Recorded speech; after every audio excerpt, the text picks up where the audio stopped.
Assalamualaikum warahmatullahi wabarakatuh dan Shalom. Ya, pada kesempatan kali ini saya akan mempresentasikan hasil tugas cloud computing. Ya, perkenalkan, nama saya Reynaldi Batosau, Standbook 162490 untuk kelas E. Ya, kita langsung saja masuk ke materinya. Konsep umum cloud computing.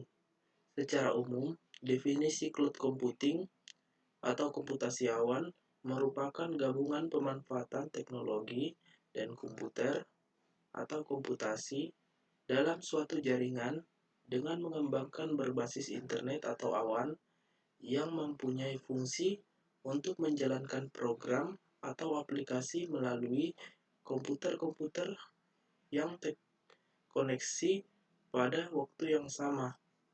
Tetapi tak semua yang terkoneksi melalui internet menggunakan cloud computing.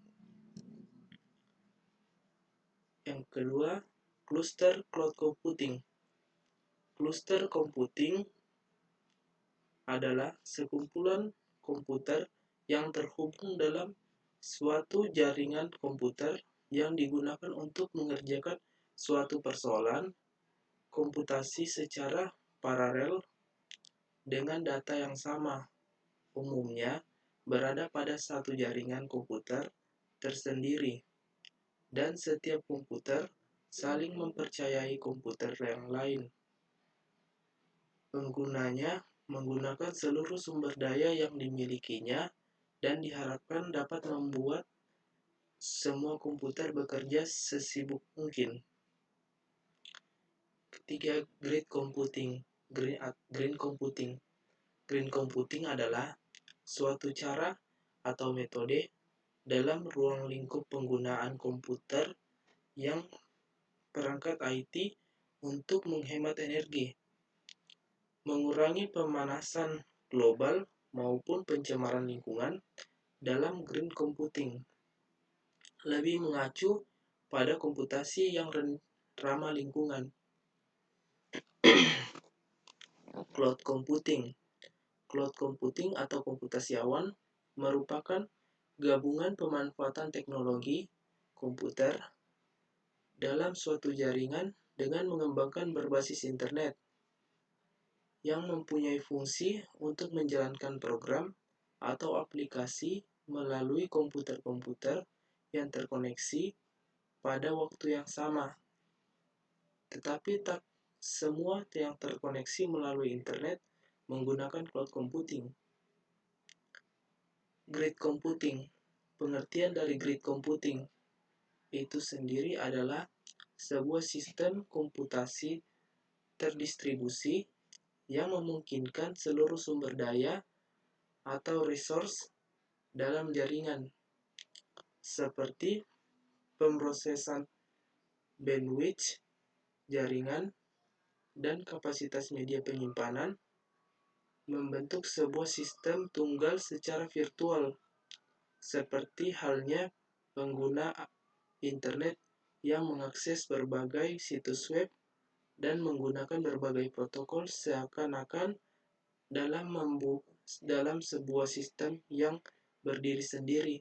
Maka pengguna aplikasi grid computing seolah-olah menggunakan sebuah virtual komputer dengan kapasitas pemrosesan data yang sangat besar. Development model cloud computing. Yang pertama, private cloud.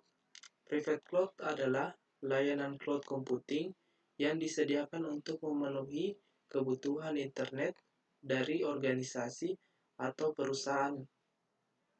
Biasanya departemen IT akan berperan sebagai service producer, provider, atau penyedia layanan, dan departemen lain menjadi service customer.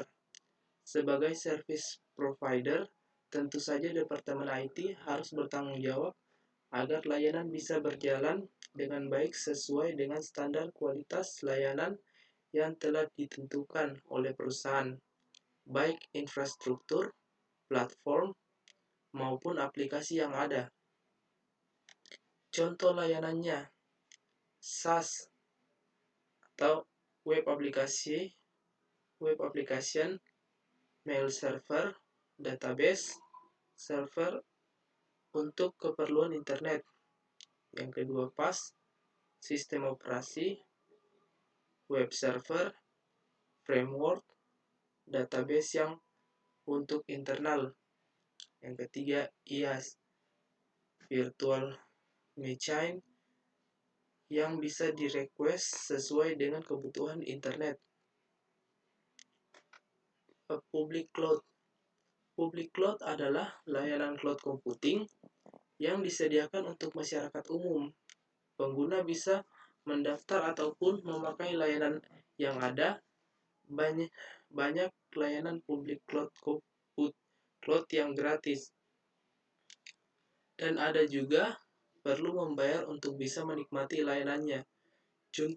Contoh public cloud yang gratis yaitu Google Mail, Facebook, Twitter, Live Email, dan sebagainya.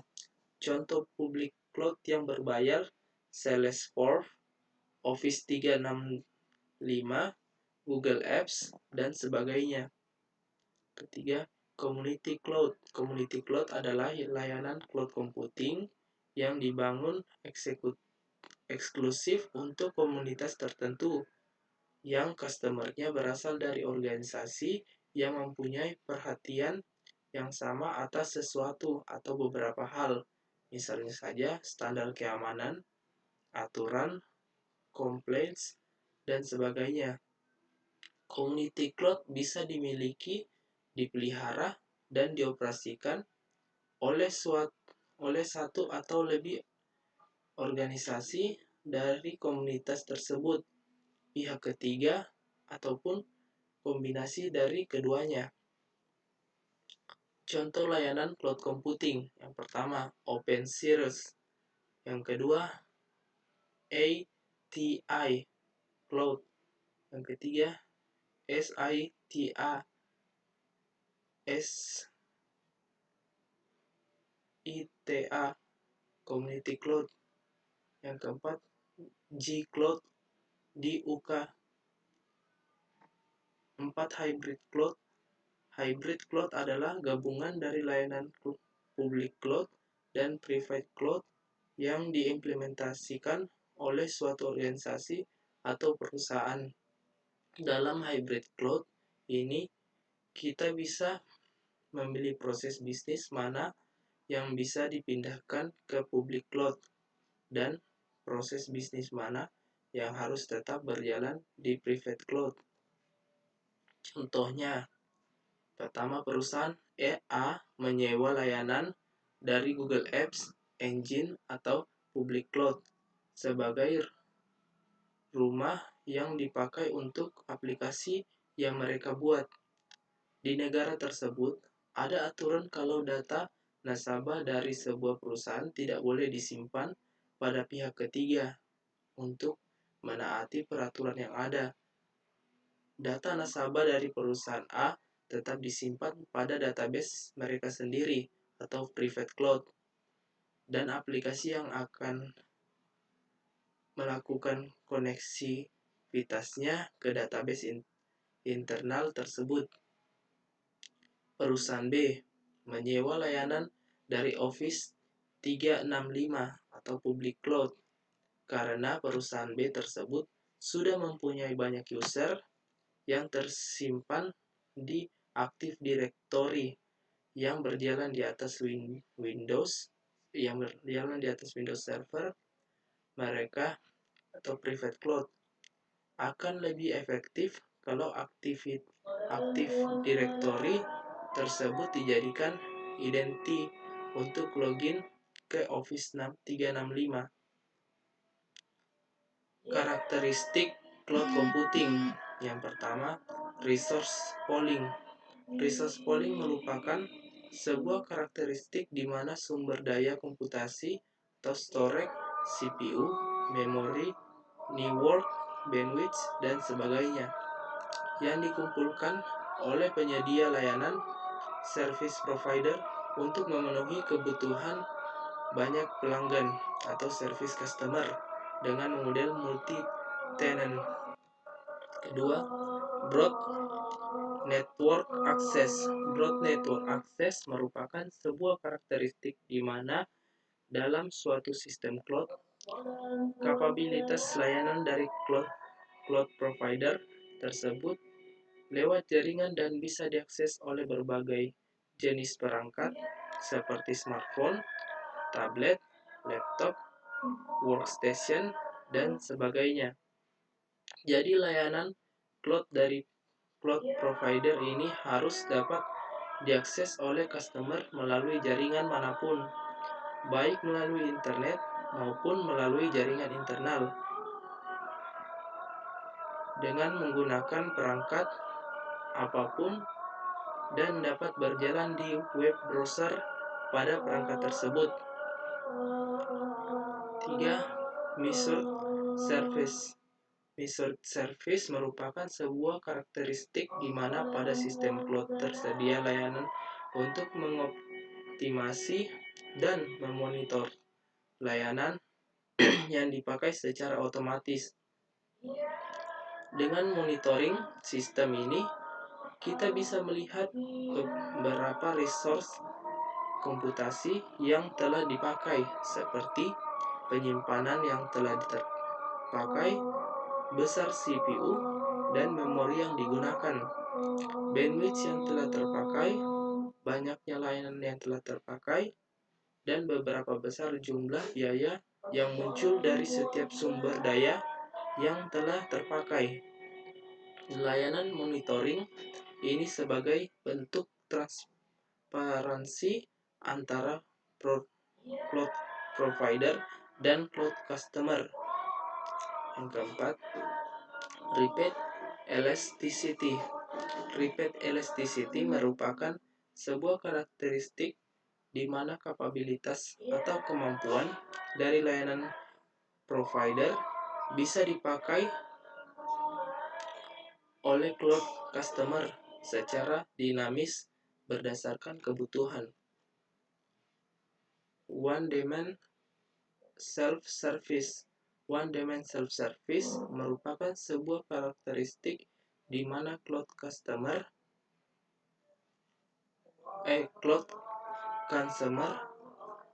atau pengguna layanan cloud bisa mengkonfigurasikan secara mandiri layanan yang ingin dipakai melalui sebuah sistem dimanapun dan kapanpun tanpa perlu interaksi manusia dengan pihak cloud provider.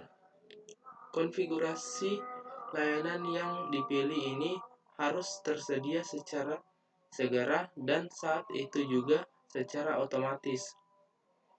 Perbedaan layanan cloud computing. Yang pertama, software as a service atau SaaS. Layanan yang diberikan ke pengguna adalah pengguna dapat menggunakan aplikasi dari provider yang berjalan infrastruktur cloud.